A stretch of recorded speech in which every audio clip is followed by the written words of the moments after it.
आइए आज हम अवयव का द्वितीय पार्ट लेने जा रहे हैं। इसके पहले आपने अवयव का प्रारंभिक अध्ययन किया है, जिसमें आपने अवयव की परिभाषा, अवयव की कोटि, अवयव का योगफल, उनका अंतर और गुणनफल का अध्ययन किया था। अब हम अवयव का द्वितीय पार्ट लेने जा रहे हैं, जिसमें कुछ विशेष प्रकार के अवयवों की हम चर्चा यहां पर करेंगे, जिसमें फर्स्ट है परिवर्त अवयव, दूसरा सम्मित अवयव, विषम सम्मित अवयव, समसम अवयव, प्रतिकेंद्रज अवयव, शून्यसम अवयव, लांबिक अवयव। ये सभी अवयवों की हम परिभाषा और उनके एग्जांपल्स देखेंगे। साथ ही एक और पार्ट यहां पर आप देखेंगे अवयवों पर प्रारंभिक संक्रियाएं, जिसमें हम अवयवों को रूपांतरण विधि से देखेंगे कि हम कैसे उनका रूपांतरण कर सकते हैं। साथ ही व्युत्क्रमणीय अवयव के बारे में हम पढ़ेंगे, इन्वर्सिबल मैट्रिक्स, जिसमें प्रारंभिक पंक्ति रूपांतरण से हम किसी भी अवयव का व्युत्क्रम कैसे ज्ञात करते हैं ये सीखेंगे। और साथ ही बोर्ड में आए हुए महत्वपूर्ण प्रश्नों पर भी हम चर्चा करेंगे। परंतु इससे पहले आपको ब्लूप्रिंट मालूम होना चाहिए। पूरा मैथ्स का ब्लूप्रिंट आपके पास होना चाहिए। हर टॉपिक में बोर्ड ने फिक्स नंबर डिवाइड कर चुका है, सभी के पास ब्लूप्रिंट होना चाहिए। और आप देख रहे हैं कि ये 12th मैथ्स की यूनिट 3 में अवयव मैट्रिसेस, जो आपने इसका फर्स्ट पार्ट पहले पढ़ चुका है, इसमें कुल अंक 8 हैं। एक अंक का एक प्रश्न आता है, 2 अंक का एक प्रश्न आता है, और बहुत ही महत्वपूर्ण 5 अंक हैं इसमें डिवाइड, जिसका एक प्रश्न आता है। इस प्रकार से कुल 8 अंकों में मैट्रिसेस को हमने डिवाइड किया। तो आइए सबसे पहले हम चर्चा करते हैं परिवर्त अवयव। परिवर्त अवयव को हम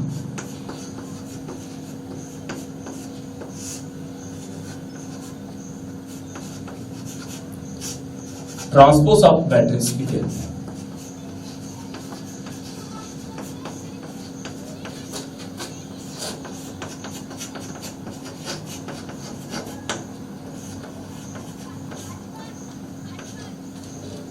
अब किसी अवयव का हम परिवर्त अवयव कैसे ज्ञात करेंगे? तो हम जानते हैं कि कोई भी अवयव, यदि n कोटि का कोई अवयव है, उसका यदि हम Aij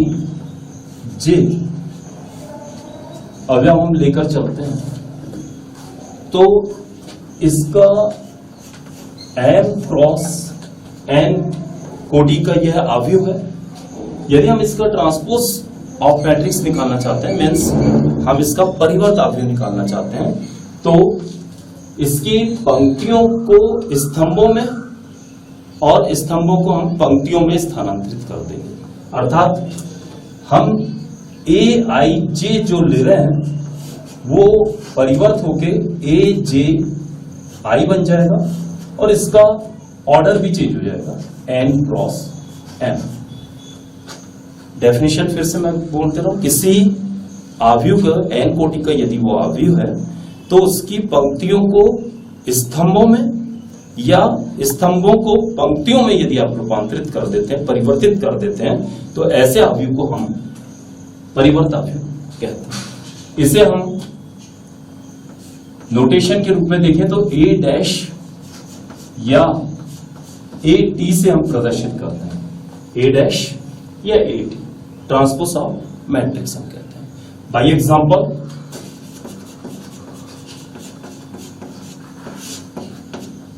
if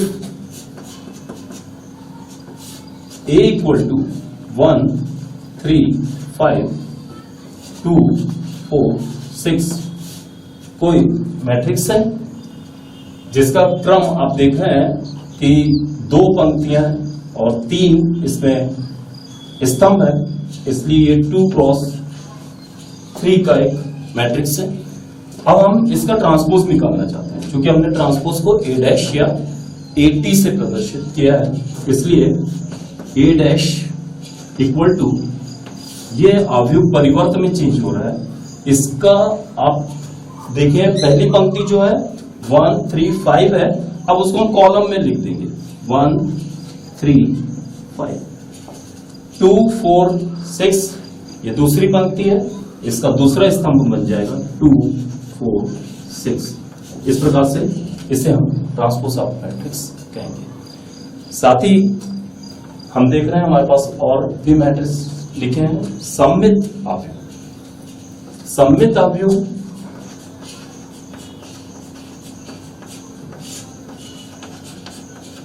means symmetric matrix. अब सिमेट्रिक मैट्रिक्स पूरा ट्रांसपोज पर डिपेंड है। यदि आप किसी अवयव का सममित निकालना चाहते हैं तो यदि वो ए आई जे एम क्रॉस एम की मैट्रिक्स है तो वो पूरी चेंज होकर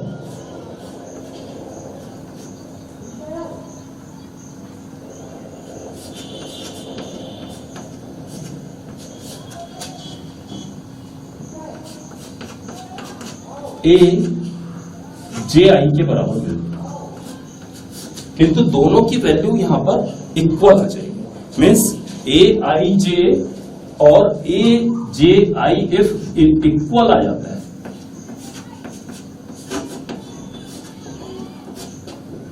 अर्थात ए डैश का मान ए के इक्वल ही मिल जाएगी। यानी किसी अवयव का यदि हम ट्रांसपोज निकालें तो फिर से हमको वही अवयव प्राप्त हो जाता है, तो ऐसे अवयव को हम परिवर्त अवयव का सममित अवयव इसे हम कहते हैं। साथ ही विषम सममित,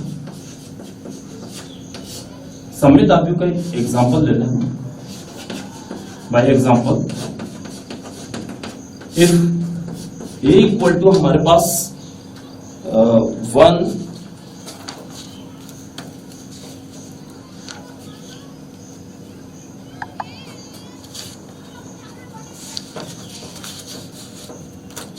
1 3 3 2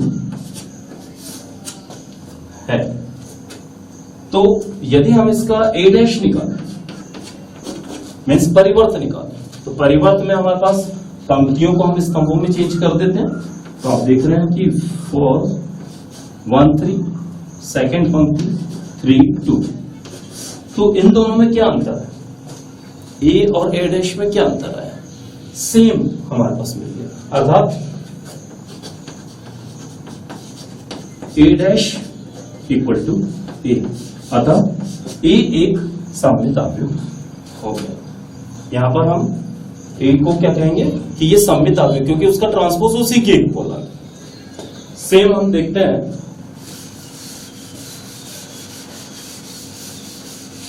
थर्ड डेफिनेशन में हमारे पास विषम सममित अवयव। विषम सममित अवयव को हम स्क्यू सिमेट्रिक मैट्रिक्स भी कहते हैं। अब स्क्यू सिमेट्रिक मैट्रिक्स में जो हम यदि किसी मैट्रिक्स ए को विषम सममित अवयव कब कहेंगे? इफ उसकी वैल्यू ट्रांसपोज ऑफ मैट्रिक्स के ऋणात्मक मैट्रिक्स के इक्वल हो जाए, means A dash equal to minus. यदि हम कोई मैट्रिक्स हमारे पास है और उसका हमको ये प्रूफ करके बताना है कि वो विषम सममित है, तो उसकी वैल्यू उसके ट्रांसपोज के ऋणात्मक मान के इक्वल हो जाएगी। सपोज हम एक एग्जांपल लेकर देखते हैं। A equal to 0 1 minus 1, 0 1 minus 1, minus 1 0 1 and 1 minus 1 0। ये कोई मैट्रिक्स है? ये विषम सममित है क्या? ये देखने के लिए सबसे पहले तो हम इसका ट्रांसपोज निकालें। तो ये 0 1 माइनस 1 हो जाएगा, माइनस 1 0 1, मीन्स रो को हम फिर से कॉलम में चेंज करते जा रहे हैं। 1 -1 0। हम ये कर सकते हैं कि किसी भी, आपने पहले पढ़ चुके हैं कि किसी भी मैट्रिक्स से हम कॉमन निकाल सकते हैं एक जैसे अवयव को। तो यहां पर यदि हम माइनस कॉमन निकाल लें सभी अवयवों से, तो ये बन जाएगा 0, ये बन जाएगा 1, ये बन जाएगा -1 -1 0 1 1 -1 0। तो आप देखिए कि हमारे पास ये मैट्रिक्स फिर से मिल गई।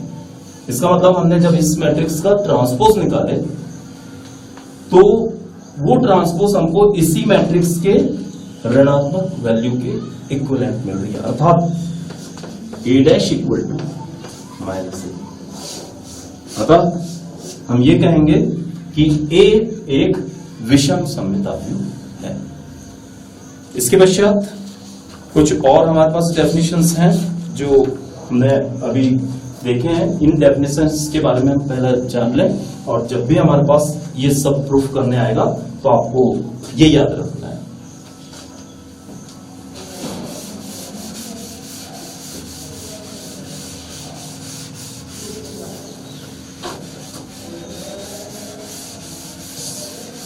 नेक्स्ट है हमारे पास समक्षम अवयव। समक्षम अवयव मीन्स ऐसा अवयव जिसका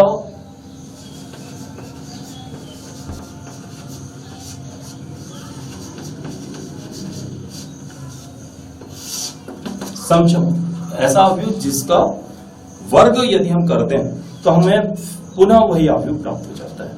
जैसे यदि हमारे पास एक अवयव, कोई वर्ग अवयव A है और उसका हम वर्ग कर दें तो पुनः हमारे पास वही मैट्रिक्स प्राप्त हो जाता है। ऐसे अवयव को हम समक्षम अवयव कहते हैं। इसके पश्चात हमारा है नेक्स्ट प्रतिकेंद्रज अवयव।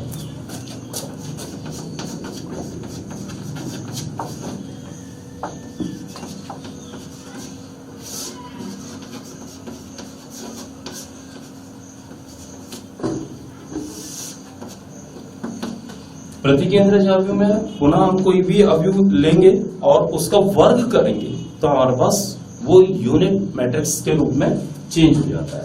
यूनिट मैट्रिक्स आपने पढ़ चुके हैं, जिसे हम I से व्यक्त करते हैं, और यदि हम 2 क्रॉस 2 का यूनिट मैट्रिक्स ले रहे हैं तो 1 0 0 1, या 3 क्रॉस 3 का मैट्रिक्स ले रहे हैं तो उसको हम I इक्वल टू 1 0 0 0 1 0 0 0 1 लिखते हैं। ये आपने पहले पढ़ चुका है। तो इन्हें हम I से शो करते हैं यूनिट मैट्रिक्स से। तब हम यदि एक कोई मैट्रिक्स दिया है और उसका हम वर्ग निकाल लें, A² निकाल लें, और वो I के बराबर मिल जाए, यानी एक यूनिट मैट्रिक्स मिल जाए। यदि 2 क्रॉस 2 का है तो 2 क्रॉस 2 में आंसर आएगा, 3 क्रॉस 3 का है तो 3 क्रॉस 3 में ही आंसर आएगा। इस प्रकार से इसे हम कहते हैं प्रतिकेंद्रज अवयव। शून्यसम अवयव, नाम से ही आप देख रहे हैं शून्यसम।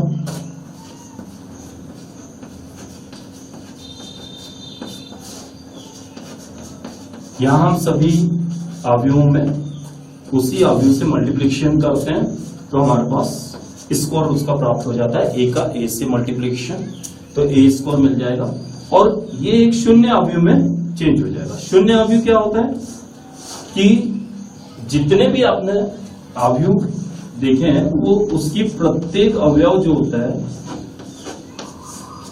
वो शून्य में चेंज हो जाए। ऐसा अवयव जिसका प्रत्येक अवयव शून्य। शून्यसम अवयव हम जब ज्ञात करेंगे तो A का A से मल्टीप्लिकेशन करने पर A² बनेगा और उसकी वैल्यू 0 के इक्विवेलेंट आ जाएगी। ऐसे अवयव को हम शून्यसम अवयव कहते हैं। लांबिक अवयव वेरी इंपॉर्टेंट, इससे क्वेश्चन पूछ लिया जाता है। क्योंकि आप देख रहे हैं हमारे पास एक अंक का भी प्रश्न है, 2 अंक के भी प्रश्न है, तो ये सब कई बार प्रूफ करने के लिए आ जाते हैं, 2 नंबर में इन्हें पूछ लेता है। तो लांबिक अवयव के बारे में हम देखते हैं।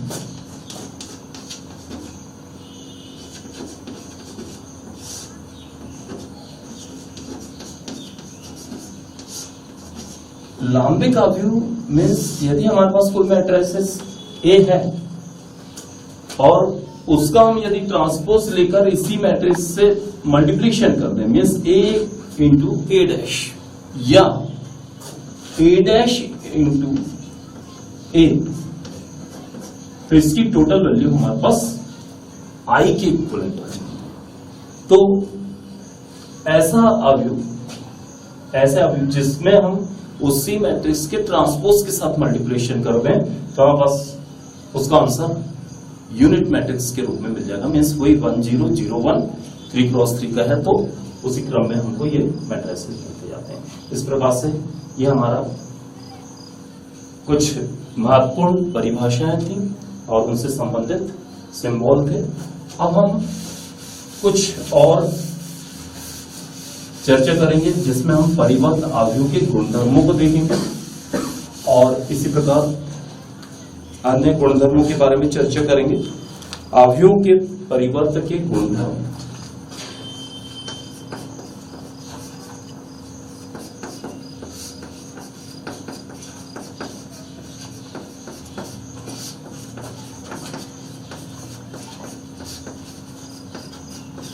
तो बहुत ही महत्वपूर्ण इसके गुणधर्म है और लास्ट ईयर 2019 में इससे 5 मार्क्स का क्वेश्चन भी पूछा जा चुका है, तो आप इसे ध्यान से देखेंगे।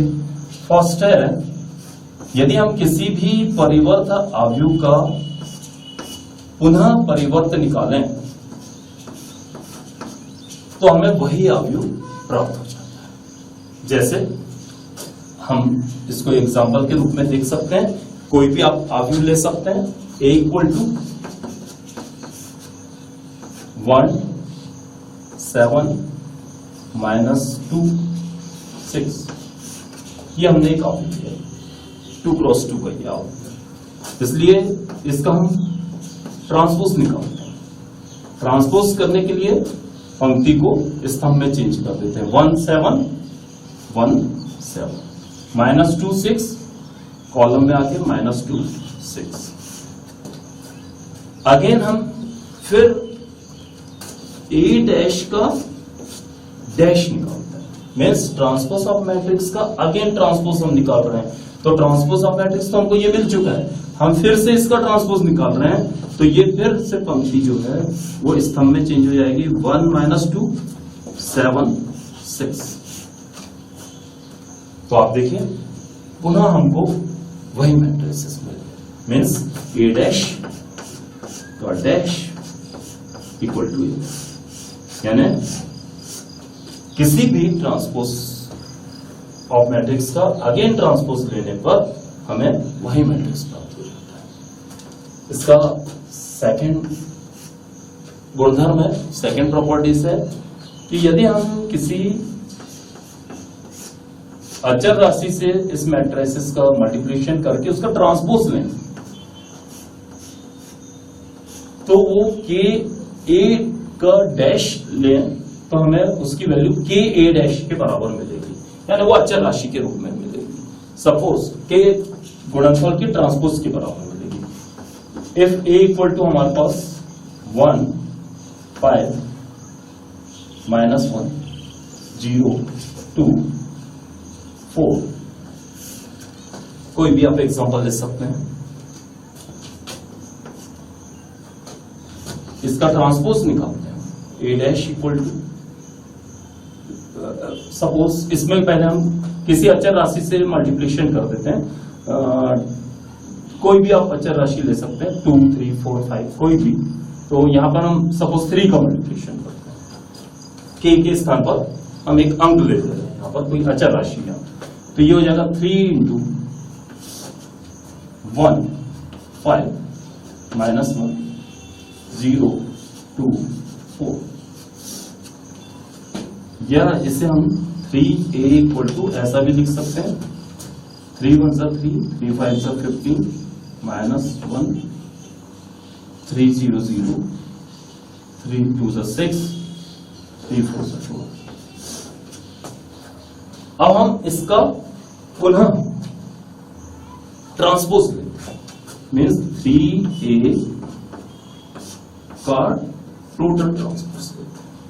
तो आप देखिए ये 3a आ गया, इसका हमने परिवर्त निकाला, तो ये पंक्ति जो है वो किस में चेंज होते जाएंगी, कॉलम में। तो 3, 15, -1, 0, 6, 12। इस प्रकार से अब अगर से हम फिर से जिस प्रकार से हमने मल्टीप्लिकेशन किए थे उसी प्रकार से हर अवयव से यदि कोई संख्या कॉमन है तो उसे आप निकाल सकते हैं। तो इफ देख रहे हैं आप सभी में, सॉरी 3 1 3 आएगा, 3 1 3 कॉमन निकालने, तो ये 3, 15, जस्ट मिनट, यहां से कॉमन निकालेंगे, 3 1 3, 3 5 15, 3 1 3, 3 0 0, 3 2 6, 3 4 तो ये जो मैट्रिसेस है आपको अगेन ये किसके फॉर्म में मिल गया, ए के फॉर्म, अभी ट्रांसपोज के रूप में मिल रहा है। अब अगर से हम इसका ट्रांसपोज लेना चाहते हैं, अगेन इसका ट्रांसपोज लेना चाहते हैं, तो ये बन जाएगा 3 1 5 -1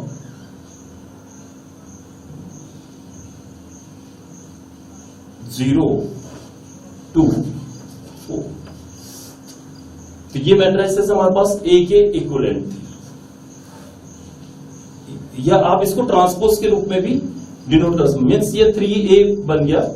अब ए का ट्रांसपोज करेंगे तो अगेन हमारे पास ये ट्रांसपोज ऑफ मैट्रिक्स बन जाएगी।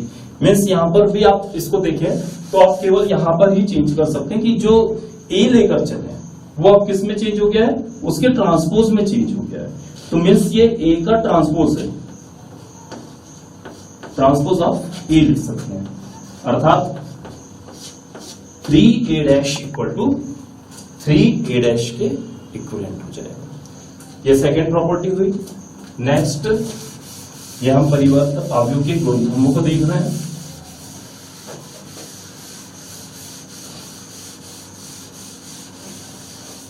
नेक्स्ट प्रॉपर्टी है थर्ड नंबर की, a प्लस बी का डैश यानी परिवर्त हम लेते हैं तो वो a' प्लस b' के रूप में हमारे पास प्राप्त होती है। अब इसका एग्जाम्पल के रूप में हम देख सकते हैं, एक एग्जाम्पल ले लेते हैं।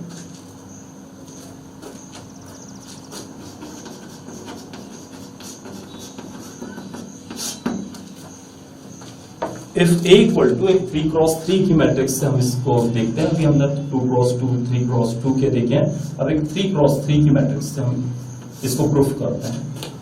इफ A इक्वल टू -1 2 3 5 7 9 -2 1 1, ये कोई मैट्रिक्स है 3x3 की, हमको ये प्रूफ करना है। तो सबसे पहले हम इसमें एक और मैट्रिक्स हम लेकर चलेंगे, A तथा B।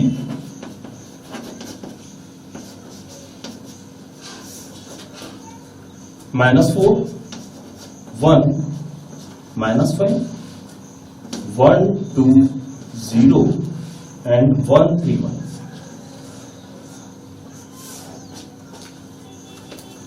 तो प्रॉपर्टी आप देख रहे हैं, क्या है property, a plus B dash equal to a' plus b'। तो हम एग्जांपल से हम इसको प्रूफ करके देख सकते हैं। a इक्वल टू -1 2 3 5 7 9 -2 1 1 है, तो इसका हम ट्रांसपोज निकालेंगे, तो ये हमारे पास मिल जाएगा -1 2 3 5 7 9 एंड -2 1 1। इसी प्रकार b का ट्रांसपोज निकालेंगे, b' equal to -4, 1, -5, 1, 2, 0 and 1, 3, 1। 5 marks के लाइव क्वेश्चन है, लास्ट ईयर ये क्वेश्चन आ चुका है, तो थोड़ा आप इस पर ध्यान देंगे। फर्स्टली हम a plus B a plus B, आपने इसके पहले मैट्रिक्स का योग पढ़ चुके हैं, दो अवयवों का योगफल, अंतर और उनका गुणनफल, ये पहले पढ़ चुके हैं। तो यहाँ पर हम डायरेक्ट इसको प्लस कर रहे हैं। आपने देखा है कि योगफल ज्ञात करने के लिए हम इनके संगत अवयवों को जोड़कर इसका योगफल निकाल सकते हैं। तो हमारे पास -1, -4, -5 बन जाएगा, 2 + 1 3 बन जाएगा, 3 - 5 -2, 5 + 1 6, 7 + 2 9, 9 + 0 9, -2 + 1 -1, 1 + 3 4, 1 + 1 2। ये योगफल आ गया आपके पास a plus B. Again a plus B का अब हम ट्रांसपोज निकालेंगे, डैश निकालेंगे। अब परिभाषा आपको याद हो गई होगी कि पंक्तियों को हम स्तंभों में चेंज करते हैं। -5, 3, -2, 6, 9, 9 and -1 4। इसे हम LHS बोल सकते हैं, बाएं हाथ पर है। इस पार्ट को हम इक्वेशन फर्स्ट से शो कर दे रहे हैं। अब हम a' + b' निकाल चुके हैं, a' और b' निकाल चुके हैं। अब इनका योगफल निकालेंगे पुनः, a' + b'। तो यहीं से हम अगेन इनको प्लस करते हैं। तो -1 - 4, -1 - 4 -5, 5 + 1 6, -2 + 1 -1, 2 + 3 2 + 1 3, 2 + 2 2 + 2 सॉरी 2 + 1 3 हो गया, 7 + 2 9 and 1 + 3 4, 3 - 5 3 - 5 -2, 9 + 0 9 and 1 + 1 2। आप लोग इसे एक एक अवयवों को प्लस करके भी लिख सकते हैं। अभी मैंने a प्लस b निकालने के लिए डायरेक्ट यहां पर लेकर इनको जोड़ दिया है।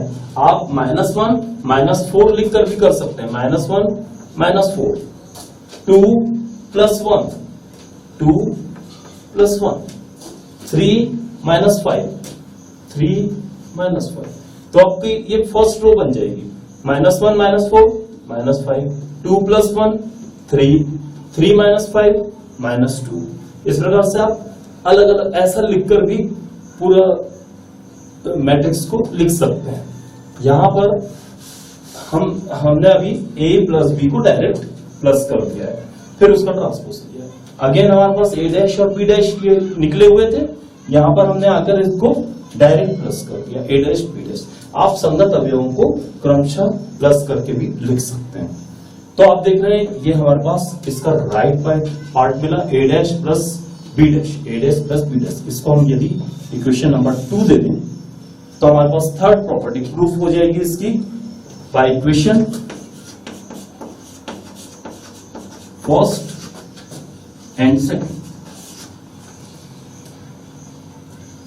ए प्लस बी डैश की वैल्यू आप चेक करें, -5 6 -1, -5 6 -1, 3 9 4 3 9 4, -2 9 2, -2 9 2, मीन्स ये मैट्रिसेस इसके इक्विवेलेंट, अर्थात ए प्लस बी का ट्रांसपोज जो होगा वो उनके अलग अलग मैट्रिक्स के ट्रांसपोज के योगफल के बराबर होगी।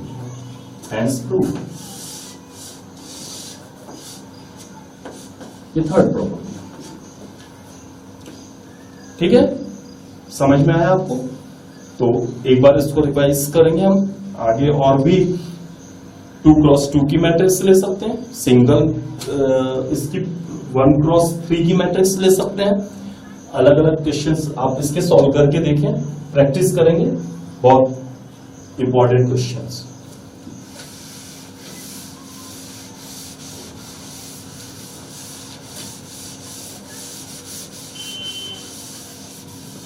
नेक्स्ट प्रॉपर्टी के बारे में हम बात करेंगे।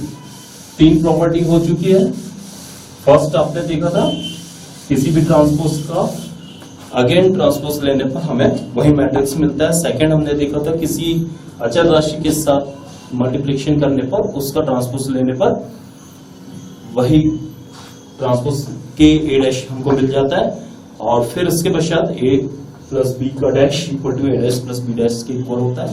एंड फोर्थ प्रॉपर्टी, यदि हम दो मैट्रिसेस का मल्टीप्लिकेशन करें और उसका ट्रांसपोज लें, अभी योगफल में देखा था हमने ए बी का डैश, तो ये B dash into A dash के इक्विवेलेंट मिलता है।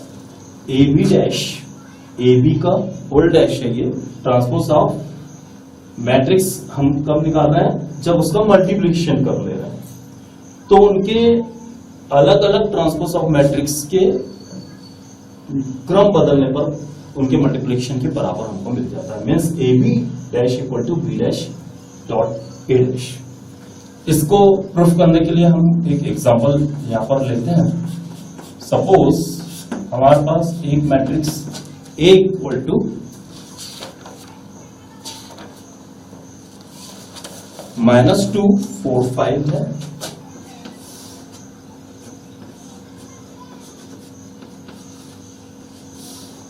एंड सेकेंड मैट्रिक्स है हमारे पास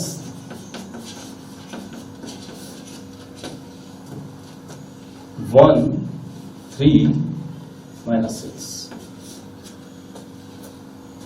तो हमें ये प्रूफ करके बताना है A B dash equal to B dash A dash. तो फर्स्टली हम ए बी निकालेंगे, और ए बी के लिए आपने इसके पहले मल्टीप्लिकेशन पढ़ चुका है, यहां पर हम फिर से इसका मल्टीप्लिकेशन करेंगे। ए बी ए मैट्रिसेस हमको दिखाई दे रही है -2 4 5, एंड सेकेंड मैट्रिक्स है बी 1 3 -6।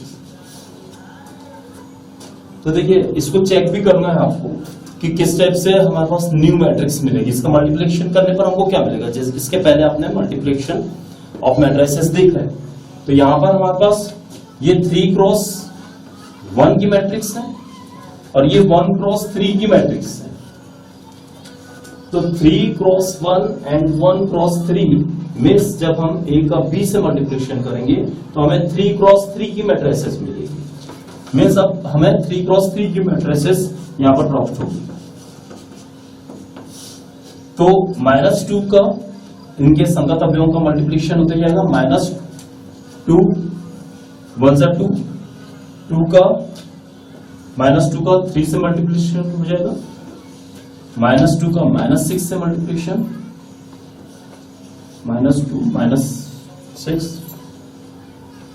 12, 4 1 जा 4, 4 3 जा 12, 4 6 जा 24। Similarly 5 1 जा 5, 5 3 जा 15, and 5 6 जा -30। अब हम इसका ट्रांसपोज भी निकाल लें, ए बी डैश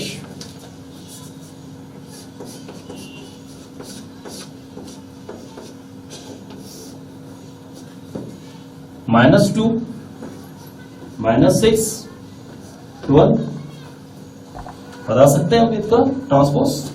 4 12 -24 जो सेकंड रो है वो सेकंड कॉलम में चेंज हो जाएगा। 4 12 -24 एंड 5 15 -30।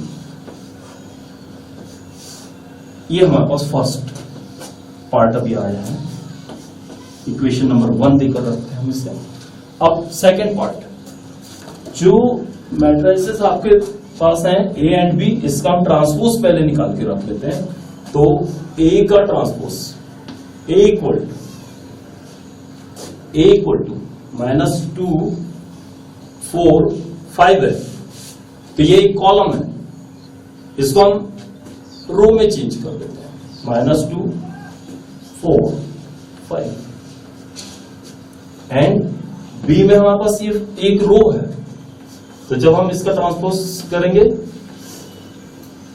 तो ये कॉलम में चेंज हो जाएगा। 1 3 -6। बट हमें मल्टीप्लिकेशन अब किसका करना है, बी डैश ए डैश का। B dash into A dash 1 3 -6 into -2 4 5। Clear? अब आप देख रहे हैं अगेन हमारे पास ये 3x1 की मैट्रिक्स है और ये 1x3 की मैट्रिक्स है। इसको आप लिख भी सकते हैं 3x1 1x3। तो हमें फिर से 3x3 की एक न्यू मैट्रिक्स मिलेगी इसको मल्टीप्लिकेशन करने पर, अर्थात B dash A dash equal to, अब हम इसका मल्टीप्लिकेशन करें फिर से, 1 का मल्टीप्लिकेशन 5 1 जा 5, 3 का मल्टीप्लिकेशन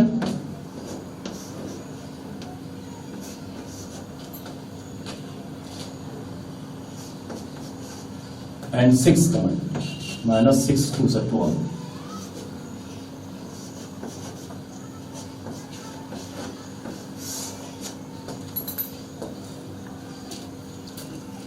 -6 -2 6 2 जा 12 एंड 6 4 जा 24 -24 -6 5 जा -30।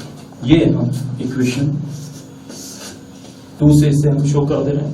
अब आप देखें इक्वेशन नंबर 1 में हमने ए बी डैश निकाल के रखा था और यहां पर इक्वेशन नंबर 2 में बी डैश ए डैश निकाला है।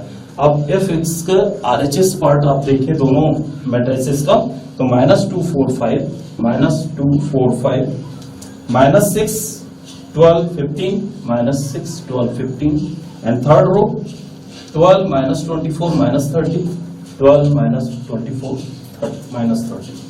तो bye equation first and second, bye equation first and second, जब इसके RHS पार्ट इक्वल है तो LHS भी इक्वल होंगे, means A B dash equal to B dash A dash. ये फोर्थ प्रॉपर्टी इसकी हुई। आप परिवर्त अवयव की गुणधर्मों को फिर से एक बार चेक करना है। 4 गुणधर्म मैंने आपको अभी बताया।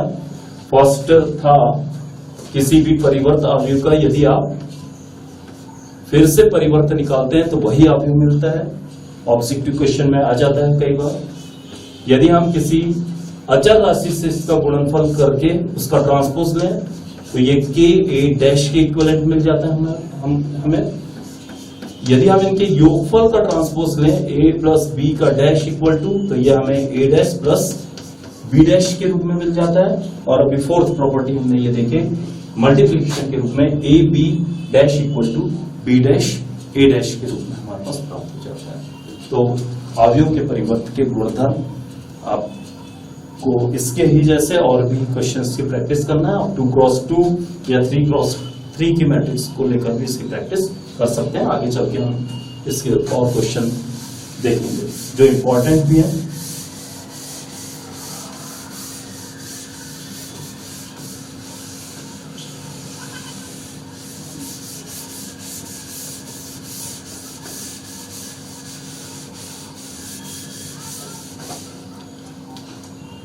आइए अब हम कुछ और अवयव है यहाँ पर समक्षम अवयव, प्रतिकेंद्रज अवयव, शून्यसम अवयव, लांबिक अवयव की हमने डेफिनेशन देखे हैं।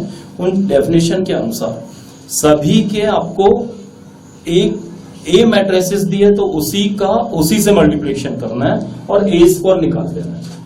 तो जो भी हमने आपको अभी इसमें बताया है वो परिभाषाओं में, तो उसी मैट्रिक्स का यदि हम उसी मैट्रिक्स से मल्टीप्लिकेशन करते हैं, ए दिया है तो ए का ए से मल्टीप्लिकेशन करेंगे तो ए स्क्वायर बन जाएगा। तो हमें समसम अवयव के लिए वही अवयव प्राप्त हो जाता है, प्रतिकेंद्रज के लिए आई हमको मिल जाता है, उसी का ए स्क्वायर निकालने पर आई मिल जाएगा। शून्यसम अवयव के लिए हम ए स्क्वायर निकालेंगे तो हमें शून्य मैट्रिक्स मिल जाएगा। और लांबिक के लिए ए इंटू ए डैश या A dash into A equal to I मिलता है। तो ये क्वेश्चन इंपॉर्टेंट है, इस क्वेश्चन को भी हम देख लेते हैं।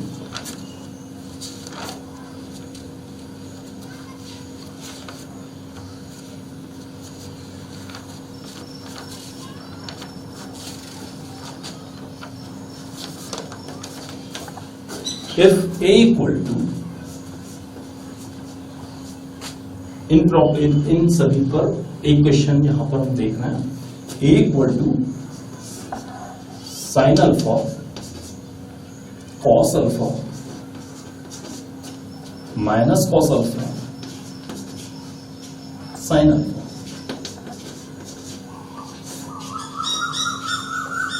तो सत्यापित कीजिए कि यदि a इक्वल टू इतना है तो हमें सत्यापित करके बताना है कि a dash into A equal to I होगा, a dash into A equal to I होगा। मीन्स ये एक लांबिक अवयव को प्रदर्शित करेगा। तो एक एग्जांपल के रूप में हम यहां पर देख रहे हैं, a इक्वल टू दिया है हमारे पास sine alpha cos alpha minus cos alpha sine alpha. इसका ट्रांसपोज निकालेंगे, पहले हम ए डैश निकालेंगे, ए डैश इक्वल टू जो रो है फर्स्ट वो कॉलम में चेंज हो जाएगी, sign alpha cos alpha minus cos alpha sine alpha. तो ये दूसरा कॉलम बन जाएगा। पुनः बिकॉज हमें ए डैश इंटू ए निकालना है, इसलिए ए डैश का ए से मल्टीप्लिकेशन करेंगे, ए डैश इंटू ए। तो ए डैश है हमारे पास sine alpha minus cos alpha cos alpha sine alpha into A sine alpha cos alpha first row, second row minus cos alpha sine alpha. Multiplication करने का, मल्टीप्लिकेशन पर आपको ज्यादा ध्यान देना है क्योंकि हम इसके संगत अवयवों का मल्टीप्लिकेशन करके पहली रो का पहली कॉलम के संगत अवयवों का मल्टीप्लिकेशन करके जोड़ते हैं। तो क्रमशः थोड़ा ध्यान देना है। अभी तक के हमने 2x2 की मैट्रिक्स नहीं देखी थी, 3x3 में भी देखा था मल्टीप्लिकेशन। साइन अल्फा का साइन अल्फा से मल्टीप्लिकेशन करेंगे, sign square alpha minus cos alpha. ये देखिए ये फर्स्ट रो का और ये फर्स्ट कॉलम संगत अवयव, साथ वाले अवयव, साइन अल्फा तो यहाँ का साइन अल्फा, यहाँ माइनस कॉस अल्फा तो इसके साथ वाला minus cos alpha, minus cos alpha minus cos alpha का मल्टीप्लिकेशन करेंगे तो प्लस कॉस स्क्वायर अल्फा। फिर आगे बढ़े, sine alpha cos alpha, sine alpha into cos alpha minus cos alpha into sine alpha.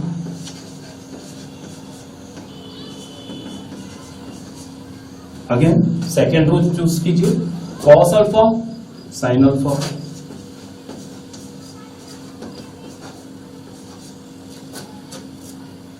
Sine alpha minus cos alpha का multiplication होगा, minus sine alpha into cos alpha हो जाएगा। Again cos alpha into cos alpha, cos square alpha, and sign alpha into sine alpha plus sine square alpha. इस प्रकार से हमारे पास इनका multiplication है, बिकॉज हम जानते हैं sine square plus cos square alpha equal to 1।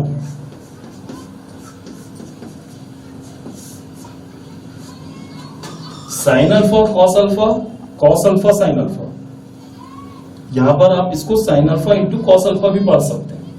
Means ये दोनों पार्ट इक्वल है और इनको माइनस करना है, तो साइन अल्फा कॉस अल्फा में से sine alpha cos alpha minus होगा तो 0। यहां कॉस अल्फा साइन अल्फा, यहां sine alpha into cos alpha आ रहा है, मीन्स ये भी सेम है, आपस में माइनस होगा तो 0। Cos square alpha plus sine square alpha या sine square alpha plus cos square alpha, जो भी आप पढ़े उससे, तो उसकी वैल्यू सर्वसौमिका बन रही है, उसकी वैल्यू 1 हो जाएगी। अब हमें प्रूफ ये करना था a dash into A equal to I, तो आपने पहले इकाई मैट्रिक्स पढ़े, यूनिट मैट्रिक्स पढ़े हैं, इसलिए उसे हम 1 0 0 1 है तो उसे हम आई से प्रदर्शित कर सकते हैं। तो a dash into A equal to I. यदि आप a इंटू ए डैश भी निकालना होता है, यहां पर a इंटू ए डैश भी निकालना होता तो इसकी वैल्यू आई के इक्वल ही आती।